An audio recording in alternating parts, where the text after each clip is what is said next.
नमस्कार विद्यार्थी मित्रांनो, संधी ह्या व्याकरणाच्या भागात पुन्हा एकदा तुमचे स्वागत।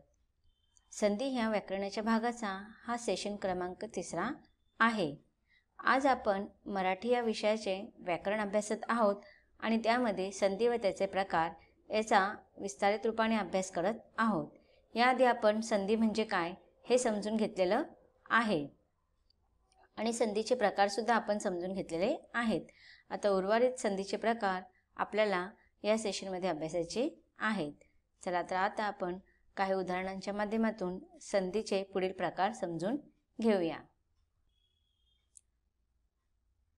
सुरुवातीला आपण संधी म्हणजे काय हे पुन्हा एकदा पाहून घेऊ। मराठी भाषेमध्ये शब्द तयार होण्याची जी क्रिया असते त्यावेळी एक अक्षर दुसऱ्याशी जोडताना जे नियम वापरले जातात त्यालाच आपण संधी असे म्हणतो। संधीचे प्रमुख 3 प्रकार आहेत। पहिला आहे स्वर संधी, दुसरा आहे व्यंजन संधी आणि तिसरा आहे विसर्ग संधी। त्यापैकी स्वर संधी म्हणजे काय आणि स्वर संधीचे जे काही प्रकार आहेत त्याचा अभ्यास सविस्तर उदाहरणांच्या माध्यमातून आपण या मागील सेशनमध्ये केलेला आहे। आजच्या सेशनमध्ये आपण संधीच्या प्रकारांपैकी व्यंजन संधी म्हणजे काय याचा अभ्यास करणार आहोत। चला तर आपण व्यंजन संधी म्हणजे काय हे समजून घेऊया। एका पाठोपाठ एक येणारे व्यंजन किंवा स्वर यांच्या एकत्र होण्याच्या क्रियेला व्यंजन संधी असे म्हणतात। म्हणजेच काय, आपण स्वर संधीमध्ये पाहिलं होतं की पहिल्या शब्दाचा शेवटचं वर्ण हे स्वर असले पाहिजे, त्याचप्रमाणे दुसऱ्या शब्दाचा पहिला वर्ण पण स्वर असले पाहिजे। दोन्ही स्वर जेव्हा एकत्रितरित्या जोडले जातात आणि त्यामुळे नवीन शब्द तयार होतो त्याला आपण स्वर संधी असे म्हणतो। त्याचप्रमाणे व्यंजन संधी म्हणजेच काय की पहिल्या अक्षरातील शेवटचा वर्ण किंवा दुसऱ्या अक्षरातील पहिला वर्ण ह्या दोघांपैकी जरी एकही वर्ण व्यंजन संधी असेल तर तिथे आपण व्यंजन संधी होतो असे म्हणतो। म्हणजेच काय, एका पाठोपाठ एक येणारे व्यंजन किंवा स्वर यांच्या एकत्र होण्याच्या क्रियेला आपण व्यंजन संधी असे म्हणतो। उदाहरणार्थ सत अधिक जन। आता याच्यामध्ये बघा त मध्ये स्वर आहे अ, कारण की इथे बघा त ला खाली हलंत दिलेला आहे, म्हणजेच तो पूर्ण त नाहीये, तो व्यंजन स्वर रहित नाहीये, तर त्याच्यामध्ये स्वर आहे। तर त अधिक अ बरोबर त होतं, म्हणजे इथे व्यंजन आहे त्याच स्वर आहे। त्याचबरोबर ज म्हणजेच काय तर व्यंजन आहे हा, म्हणजे इथे स्वर त मध्ये अ हे स्वर पण आहे, म्हणजेच इथे स्वर अधिक व्यंजन किंवा व्यंजन अधिक व्यंजन। म्हणजे जरी दोन्ही ठिकाणी व्यंजन असेल तरी पण संधी करताना आपण व्यंजनच संधी करतो तिथे, म्हणजेच व्यंजन संधी होते। त्याचप्रमाणे सत अधिक जन बरोबर सज्जन, म्हणजेच इथे व्यंजन संधी आहे। त्याचप्रमाणे चित अधिक आनंद, याच्यामध्ये पण बघा त मध्ये काय आहे व्यंजन आहे आणि आ हा स्वर आहे, म्हणजे व्यंजन अधिक स्वर बरोबर व्यंजन संधी। चित अधिक आनंद बरोबर चिदानंद। मग इथे त चा आपण द व्यंजनामध्ये रूपांतरित होते आणि द मध्ये आ ची मात्रा येते, त्यामुळे तिथे दा होतो, चिदानंद। वाक्यातील जोडाक्षरे होताना पहिला व्यंजन व दुसरा स्वर किंवा दोन्ही व्यंजन असतील तर त्याला व्यंजन संधी असे म्हणतात। आता अगदी साध्या आणि सरळ सोप्या भाषेत आपण व्यंजन संधी म्हणजे काय हे आपण समजून घेऊया। वाक्यातील जोडाक्षरे होताना पहिला वर्ण व्यंजन किंवा दुसरा स्वर व्यंजन असेल किंवा दोन्ही पण व्यंजन असतील तर त्याला आपण व्यंजन संधी असे म्हणतो। स्वर संधीमध्ये आपण काय अभ्यास केला होता की दोन्ही पण अक्षर किंवा दोन्ही पण वर्ण हे स्वर असतात, पण व्यंजन संधीमध्ये दोघांपैकी एक व्यंजन आणि एक स्वर असू शकतो किंवा दोन्ही पण व्यंजन असू शकतात. म्हणजे ते व्यंजन आहे मग तो एक असला तरी चालतो, जरी एक व्यंजन असला तरी पण तिथे व्यंजन स्वर किंवा व्यंजन संधी असे म्हणतो आपण तिथे. म्हणजेच काय, व्यंजन संधीच म्हणजे व्यंजन अधिक स्वर बरोबर व्यंजन संधी किंवा व्यंजन अधिक व्यंजन बरोबर व्यंजन संधी. आता व्यंजन संधीचे पण काही प्रकार आहेत, त्यापैकीच प्रथम व्यंजन संधी आपण याचा अभ्यास करणार आहोत. प्रथम व्यंजन संधी. पहिल्या 5 वर्गांपैकी अनुनासिक शिवाय कोणत्याही व्यंजनांपुढे कठोर व्यंजन आले असता त्या पहिल्या व्यंजनाच्या जागी त्याच वर्गातील पहिले कठोर व्यंजन येऊन संधी होते. याला आपण प्रथम व्यंजन संधी म्हणतो. उदाहरणार्थ विपद अधिक काल बरोबर द अधिक क.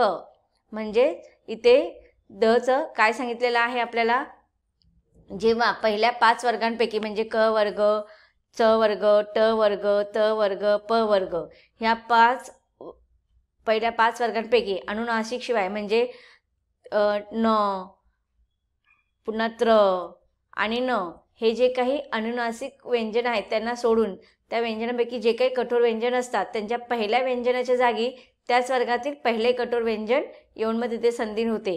मग इथे द याचा पहिला कठोर व्यंजन काय आहे, त. मग इथे दचं रूपांतर कशामध्ये होणार आहे, त मध्ये.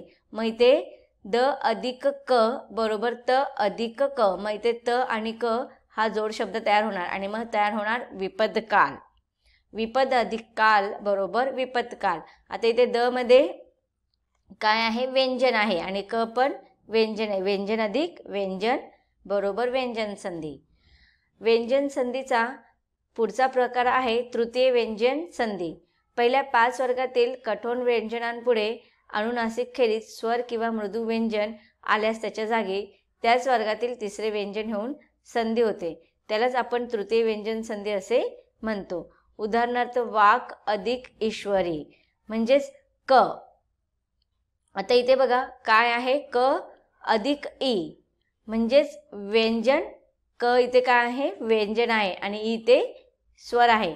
म्हणजे व्यंजन अधिक स्वर बरोबर व्यंजन स्वर. त्याचप्रमाणे कचा मग क ह्या वर्गातील पहिले जर आपण मृदू स्वर पाहिला तर तो ग येतो. म्हणून आपण कच्या ऐवजी काय घ्यायचं आहे, ग. आणि ह्रस्व दीर्घ ई तसाच असणार आहे. म्हणजे क अधिक ई बरोबर व्यंजन स्वर. मग कच्या स्थानावरती आपल्याला ग घ्यायचं आहे, ग अधिक ई. म्हणजेच क अधिक ई बरोबर काय होणार हे, गी. वागेश्वरी. वाग अधिक ईश्वरी बरोबर वागेश्वरी. पुढचा प्रकार आहे व्यंजन संधीचा ई अनुनासिक संधी. पहिल्या 5 वर्गातील व्यंजनांपुढे अनुनासिक आल्यास पहिल्या व्यंजनांबद्दल त्याच्याच वर्गातील अनुनासिक व्यंजन होऊन संधी होते. त्याला आपण अनुनासिक संधी असे म्हणतो. उदाहरणार्थ जगत अधिक नाथ. इथे पण बघा त मध्ये काय आहे, व्यंजन आहे, न मध्ये पण व्यंजन आहे. म्हणजेच व्यंजन व्यंजन व्यंजन संधी होत आहे. जगत अधिक नाथ तर इथे त अधिक नाथ. मग इथे आपल्याला ग होणार आहे. मग शब्द तयार होणार जगतनाथ. व्यंजन संधीचा पुढचा प्रकार आहे तो व्यंजन संधीत. या व्यंजनापुढे जेव्हा त व्यंजन संधी असेल आणि तेव्हा त्याच्यापुढे जेव्हा च छ आला तर तच्या जागी आपण काय लावतो, च लावतो. हे सगळ्यांनी लक्षात ठेवायचं आहे. जेव्हा त व्यंजन संधी असेल शब्दामध्ये, जेव्हा त व्यंजन संधी असेल तर त्या व्यंजनापुढे त छ आला असेल तर आपण नेहमी तच्या जागी काय लावणार आहोत, च लावणार. त्याचप्रमाणे त व्यंजन संधीमध्ये त्याच्यापुढे ज किंवा झ आला तर आपण ज आणि झच्या ऐवजी आपण ज लावायचा आहे.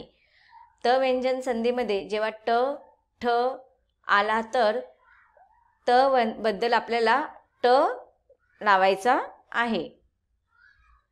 त व्यंजन संधीत जेव्हा व्यंजनापुढे ल आला तर आपल्याला त्या लच्या बदल्यामध्ये काय लावायचं आहे, तच्या बदली आपल्याला ल लावायचा आहे.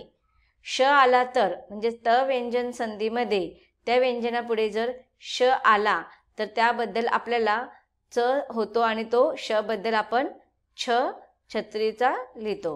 उदाहरणार्थ सत्चरित्र. सत्चरित्र मग आपण बघितलेला होता पहिला की तच्या ऐवजी आपल्याला काय लावायचं आहे, च. मग इथे चच्या स्थानावर आपण जोड शब्द च लावणार. मग आपला शब्द तयार होणार सच्चरित्र. सत अधिक चरित्र बरोबर सच्चरित्र. सत अधिक शिष्या बरोबर तच्या जागेवर आपल्याला च लावायचं आहे म्हणून तयार होणार सत्शिष्या. आणि शच्या जागेवरती आपल्याला काय करायचं आहे, क्षत्रियाचा लिहायचा आहे. म्हणून अशा प्रकारे सत अधिक शिष्या बरोबर सत्शिष्या.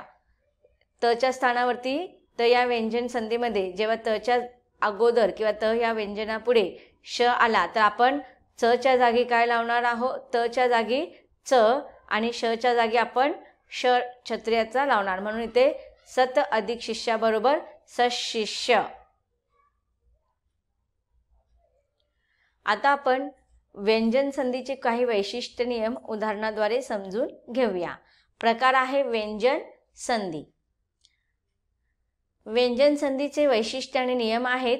एकमेकांशेजारी येणाऱ्या वर्णांपैकी दोन्ही व्यंजने असतील तर पहिला वर्ण व्यंजन किंवा दुसरा वर्ण स्वर असेल तरी पण तिथे आपण व्यंजन संधी होतो असे म्हणतो. उदाहरण सत अधिक जन बरोबर सज्जन म्हणजे त आणि ज.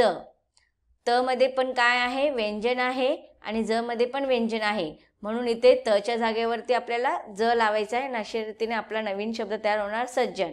त्याचप्रमाणे चित अधिक आनंद बरोबर चिदानंद. चित अधिक आनंद.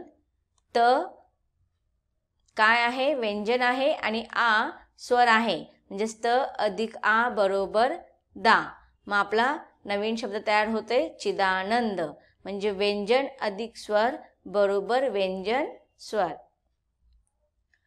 प्रथम व्यंजन संधी पुढचा प्रकार आहे. पहिल्या 5 वर्गापैकी म्हणजे क वर्ग, च वर्ग, ट वर्ग, त वर्ग आणि प वर्ग अनुनासिकाशिवाय कोणत्याही व्यंजनांपुढे कठोर व्यंजन आल्यास त्या पहिल्या व्यंजनाच्या जागी त्याच्याच वर्गातील पहिले कठोर व्यंजन येऊन संधी होते. तर इथे बघा, इथे आपल्याला काय सांगितलेलं आहे की नियम काय आहे की क वर्ग पहिले जे 5 वर्ग आहेत म्हणजे क, ख, ग, घ, न, च, छ, ज, झ, झ, ट, ठ, ड हे जे काही आपले व्यंजनांचे वर्ग आहेत तर त्या व्यंजनांपैकी त्याच्यामध्ये जे काही अनुनासिक शब्द असतात किंवा अनुनासिक व्यंजन असतात त्यांच्या व्यतिरिक्त व्यंजनापुढे जेव्हा कठोर व्यंजन आलेला असेल तर पहिल्या व्यंजनाच्या जागी त्याच्याच वर्गातील पहिला कठोर व्यंजन येऊ शकतो. म्हणजे बघा इथे क, ख हे कठोर व्यंजन आहेत पण क वर्गातील ग आणि घ हे मृदू व्यंजन आहेत. तसंच च, छ, ज, झ, च, छ हे कठोर व्यंजन आहेत परंतु ज आणि झ हे मृदू व्यंजन आहेत. त्याचप्रमाणे ट, ठ, ड, ढ, ढ पैकी ट, ठ हे कठोर व्यंजन आहेत आणि ड, ढ हे मृदू व्यंजन आहेत. त, थ, द, ध पैकी त आणि थ कठोर व्यंजन आहेत. द आणि ध मृदू व्यंजन आहेत. त्याचप्रमाणे प, फ, ब, भ यापैकी प आणि फ कठोर व्यंजन आहेत आणि ब आणि भ हे मृदू व्यंजन आहेत. मग इथे आपल्याला सांगितलेलं आहे की जेव्हा पहिल्या व्यंजनाच्या जागी जर कठोर व्यंजन आलेलं असेल तर त्याच वर्गातील आपण पहिले कठोर व्यंजन घेऊन ती संधी शब्द तयार करत असतो. आता इथे उदाहरण दिलेलं आहे आपण त्याप्रमाणे समजून घेऊया. विपद काल. आता विपद कालमध्ये बघा द हे काय आहे, व्यंजन आहे आणि का मध्ये आची मात्रा असल्याकारणे इथे स्वर आहे म्हणजे व्यंजन अधिक स्वर बरोबर व्यंजन स्वर. मग आता आपल्याला इथे द अधिक क घ्यायचं आहे. मग द अधिक क. आता इथे बघा दचा आपला कठोर व्यंजन जे आहे त्याच्यापैकी आपल्याला मृदू व्यंजनपैकी त्याचा पहिला त हा कठोर व्यंजन घ्यायचा आहे. मग दच्या स्थानावरती ट हा कठोर व्यंजन येणार आहे. मग द अधिक क बरोबर त अधिक क. मग त आणि क याच्यामध्ये जोड शब्द तयार होणार आणि अशा रीतीने तिथे द आणि कालचं रूपांतरित आपल्याला जोड शब्दाच्या रूपामध्ये लिहायचं आहे. मग आपलं विपद अधिक काल बरोबर विपत काल अशा रीतीने आपला संधीचा विग्रह करायचा आहे. पुढचं उदाहरण आहे वाघ अधिक पती. तर याच्यामध्ये पण बघा व्यंजन अधिक व्यंजन आहे. ग पण व्यंजन आहे आणि प पण व्यंजन आहे. मग आता ग हा मृदू व्यंजन आहे आणि गचा मृदू व्यंजनाच्या आधीचा कठोर व्यंजन आपला क येतो. त्यामुळे आपल्याला गच्या स्थानावरती ग अधिक प बरोबर आपल्याला गच्या स्थानावरती काय घ्यायचं आहे, तर क हा कठोर व्यंजन घ्यायचा आहे. आणि मग ग अधिक प बरोबर क अधिक प बरोबर क आणि प हे जोडाक्षर तयार होणार.